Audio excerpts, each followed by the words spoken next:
Здравейте! Аз съм адвокат Росица Кавазова и днес ще говорим за регистрацията на промишлен дизайн и какво представлява той. Регистрацията на промишлен дизайн защитава не само идентичността на продуктите, но и създава една реална конкурентна способност.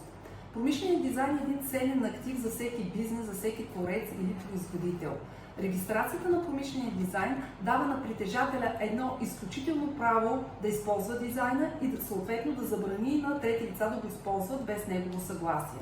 За да бъде регистриран един дизайн в България, съответно се подава заявка в Патентното ведомство. Към заявката се определя името на заявителя, класификация на промишления дизайн, изображение графично или фотографско. Патентното ведомство проверява дали всички документи са изрядни и регистрира съответно промишлен дизайн в съответен регистър, от който момент тече вече срокът за защита.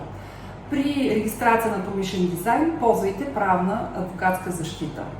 Вие бяхте с адвокатска кантора Кавазова.